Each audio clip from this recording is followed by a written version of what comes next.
Boa noite, pessoal. Espero que vocês estejam bem. Hoje nós vamos estar falando um pouquinho a respeito da sociedade industrial e das fases do capitalismo. Essa parte da matéria, ela tem um alto teor de historicidade, porque a gente vai falar um pouco a respeito de como as coisas eram, para a gente poder entender atualmente como que funciona essa dinâmica capitalista que a gente vive hoje em dia. Eu vou compartilhar com vocês aqui os slides.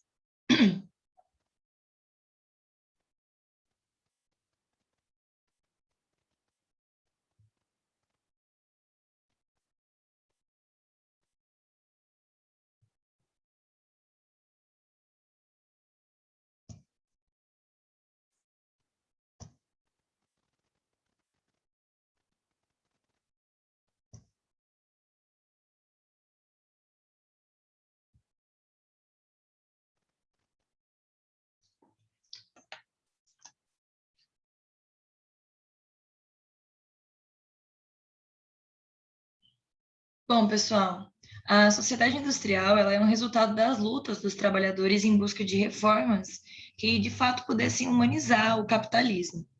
E a sociedade industrial ela foi, aos poucos, se transformando na busca de melhorias das condições de vida do trabalhador. Durante a primeira metade do século XIX, graças ao processo de industrialização, a população de trabalhadores das principais cidades da Europa ela apresentava um crescimento significativo e isso ali ampliou o contraste entre a riqueza e a pobreza. Como eu disse para vocês quando a gente tratou sobre a Revolução Industrial, é, Paris foi a cidade que teve o maior número de aumento populacional, e embora a industrialização na França não tenha sido tão intensa quanto na Inglaterra, os operários cansados do excesso de trabalho e de uma vida miserável, eles passaram a se aglomerar nos bairros dos principais centros industriais. Em Londres, por exemplo, a pioneira da industrialização, a aglomeração humana em moradias precárias era um motivo de preocupação até dos burgueses, porque a epidemia de cólera e de febre e tireoide, ela ficava se espalhando pela cidade. O medo de uma revolta dessa multidão, eles meio que oprimiam e amedrontavam os mais ricos. No Brasil, o fenômeno industrial ele teve início em meados do século XIX também, que foi com a instalação da indústria têxtil. E nos anos depois surgiu a Companhia Siderúrgica Nacional, que foi iniciando assim um processo de aço. Na época do governo do Juscelino Kubitschek, foi instalada a indústria automobilística. E no governo do Getúlio Vargas, a industrialização brasileira também encaminhou a passos largos, com a criação de empresas como a Vale do Rio Doce e a Petrobras. Além disso, também criou-se o Plano Rodoviário Nacional e o Banco Nacional de Desenvolvimento Econômico e Social, que é o BNDES. E com essas medidas, o Brasil ele constitui um forte suporte à industrialização, que fez com que o país, ao longo de 50 anos, se tornasse a oitava economia do mundo. Como diria o projeto do JK, 50 em 5, trazer a industrialização para o país, que deveria ter acontecido em 50 anos, em apenas 5. Para que a gente possa entender como que isso funcionou, é importante que a gente entenda alguns dos institutos relacionados à sociedade industrial. E uma delas, se não a mais importante, é a organização sindical. Nos primeiros anos do século XIX também, os trabalhadores eles começaram a se organizar em sindicatos, apesar de deles não serem admitidos pela legislação até então. Na segunda metade do século, vários direitos trabalhistas eles já haviam sido conquistados graças à força dos movimentos sindicais e à adesão de alguns segmentos da sociedade, que acreditavam que, de fato, era muito importante uma instituição que protegesse os empregados. O movimento sindical ele reunia grupos de diversas tendências e desde que eles lutavam a favor das reivindicações da classe trabalhadora, até aqueles que usavam o movimento como uma atividade política, que poderia desencadear em uma revolução social, por exemplo. Muitos deles eles acreditavam que a luta dos trabalhadores ela estava inserida num contexto social e político muito mais amplo. E na segunda metade do século XIX, o sindicalismo revolucionário ele preconizava a greve como um instrumento de reivindicação para as transformações da sociedade.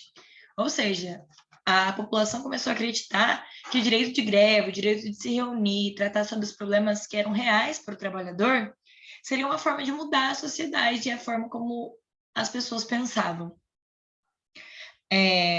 Diante disso, a gente tem o socialismo, que foi uma das primeiras experiências para buscar as melhorias para as condições de vida e de trabalho para que os seus empregados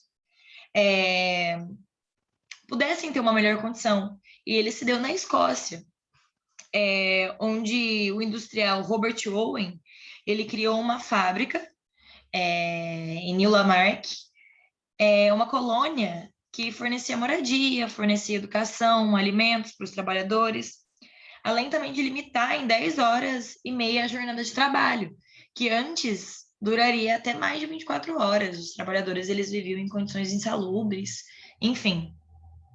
O Owen ele elaborou um projeto que organizava a sociedade em vilas, e para oferecer essas melhores condições aos mais pobres. Então, ele ampliou as mesmas ideias na sua fazenda em Indiana, nos Estados Unidos. E sua experiência, todavia, ela fracassou, porque a sociedade capitalista ela não se ajustou espontaneamente para eliminar as injustiças sociais. Na França, alguns empregados também, eles planejavam uma sociedade mais harmoniosa para todos os seres humanos, onde todos pudessem trabalhar naquilo que lhes desse prazer.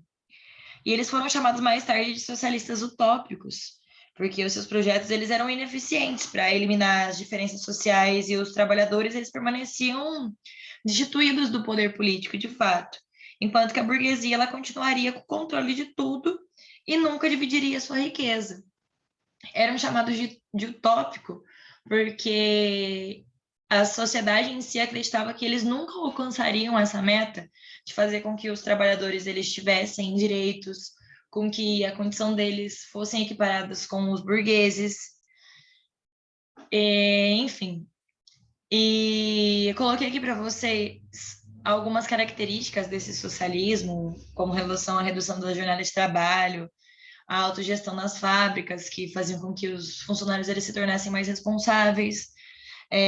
Daí seria também a igualdade entre os homens e as mulheres, a criação do Estado laico, por meio da separação da igreja do Estado. As pessoas não tinham necessariamente que seguir uma religião, aquela religião que era imposta pelo judiciário, o ensino gratuito para todos, como eu disse para vocês, um salário mínimo para os trabalhadores, enfim.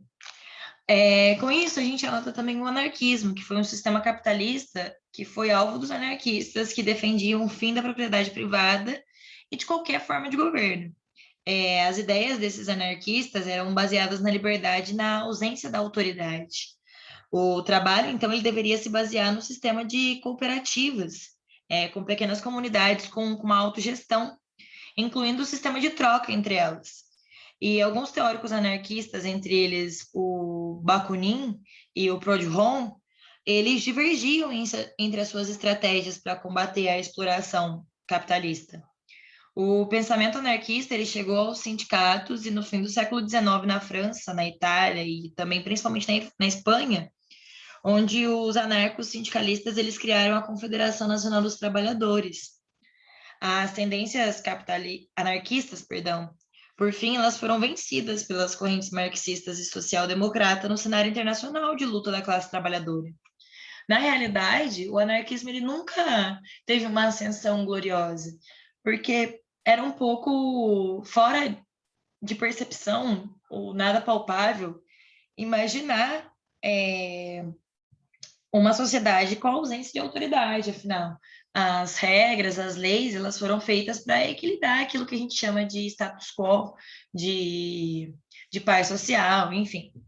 Dentre as características desse movimento anarquista, a gente destaca a liberdade e autonomia dos indivíduos, a propriedade coletiva, sobre a propriedade privada, porque eles acreditavam que as pessoas elas deviam pensar no todo antes do individualismo, a autogestão como uma forma de governo que eles mesmos se denominariam, eles mesmos se dominariam e criariam as suas próprias regras e fariam o que bem entenderiam.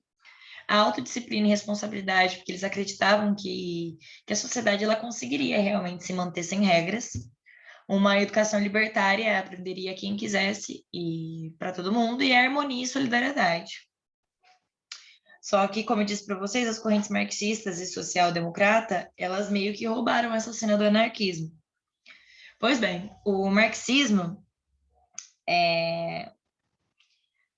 se tornou uma ideologia que se espalhou por todo o mundo, embasada em governos que prevalecem até hoje. Vários projetos surgiram na Europa para transformar a sociedade industrializada, e entre eles existiu o marxismo.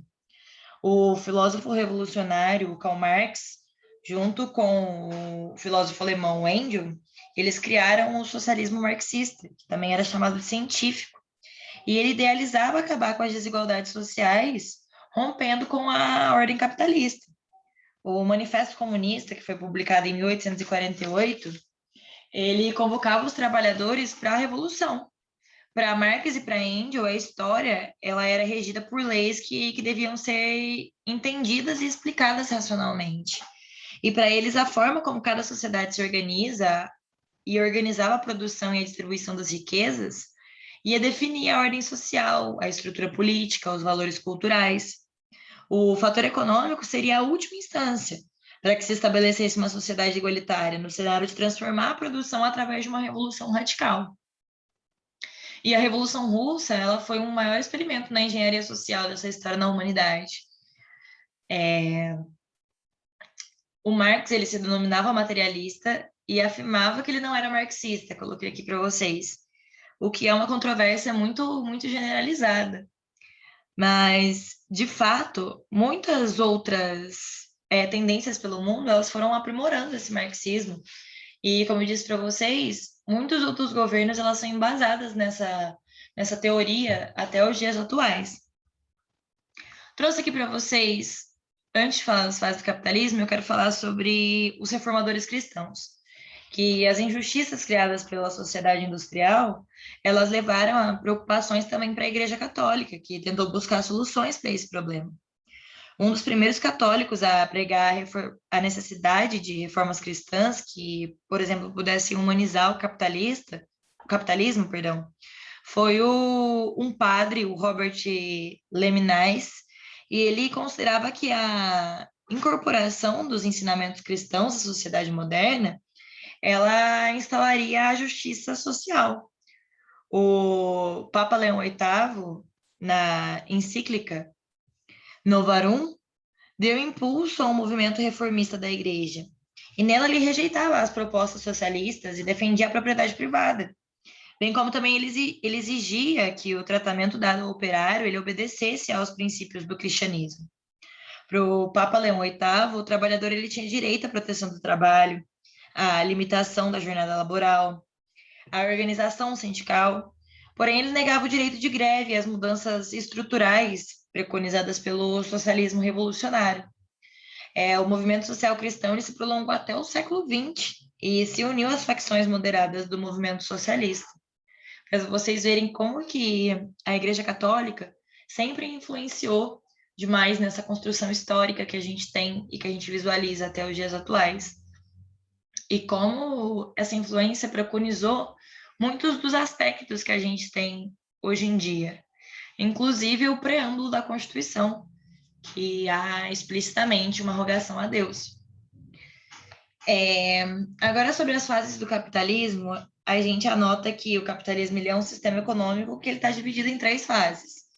No capitalismo comercial ou mercantil, que chamaria de pré-capitalismo, ele aconteceu do século XV ao século XVIII. O capitalismo industrial ou industrialismo aconteceu do século XVIII ao século XIX, e o capitalismo financeiro ou monopolista, ele deu início a partir do século XX, é o que revigora até os dias atuais, se a gente for ver. Ele vai apresentar como características preponderantes a propriedade privada, o lucro e o trabalho assalariado. Em resumo, o sistema capitalista ele teve início no século XV com a decadência do sistema feudal. E vale lembrar que o feudalismo ele foi uma organização econômica, política, social e cultural baseada na posse da terra, que dominou a Europa da Idade Média. e após a crise do Império Romano. E uma das principais características do sistema feudal era a sociedade estamental, ou seja, que era dividida em estamentos, em camadas sociais estanques. E também havia a destituída da mobilidade social. Nesse sentido, os dois grandes grupos sociais existentes eram basicamente os senhores feudais e os servos. Acima dos senhores feudais estava o rei e a igreja, e o senhor feudal administrava os feudos, possuindo um poder político local. E, portanto, tanto tinha uma total autonomia sobre as terras, enquanto os servos eles trabalhavam nos feudos, que eram as grandes extensões de terra. A produção feudal ela era autossuficiente, porque ela se destinava ao consumo local dos seus habitantes, e não necessariamente às trocas comerciais. A gente pode observar que a economia feudal ela era baseada nas trocas de produtos, e por isso não existiam as moedas de circulação. E a decadência do sistema feudal ocorreu por diversos motivos. Dentre eles, a gente pode falar que os fatores que levaram à aparição da moeda como valor de troca e, consequentemente, ao surgimento do sistema capitalista. Essas mudanças elas representaram o fim da Idade Média e o início da Idade Moderna. E a aliança entre o rei e a burguesia mercantil, elas foram essenciais para a decadência do sistema feudal, porque foram assumindo o controle estatal da economia nacional, com o intuito de fortalecer ainda mais o poder central e obter os recursos necessários para expandir o comércio. Então, a gente pode ter em mente que, com a queda do feudalismo, é que emergiu o capitalismo de fato, que as tendências elas foram mudando. Como eu disse para vocês, a primeira fase do capitalismo comercial, mercantil, eu vou adentrar um pouquinho para falar a respeito dele. De tal modo, o controle estatal da economia, ela tornou-se uma base do mercantilismo, o qual esteve baseado nas trocas comerciais com a finalidade do enriquecimento. Assim, nessa fase inicial, o capitalismo era considerado um pré-capitalismo, que era baseado no sistema mercantilista. No capitalismo mercantil, surge a moeda, como disse para vocês, e além disso, o controle estatal da economia, que eram as principais características do mercantilismo.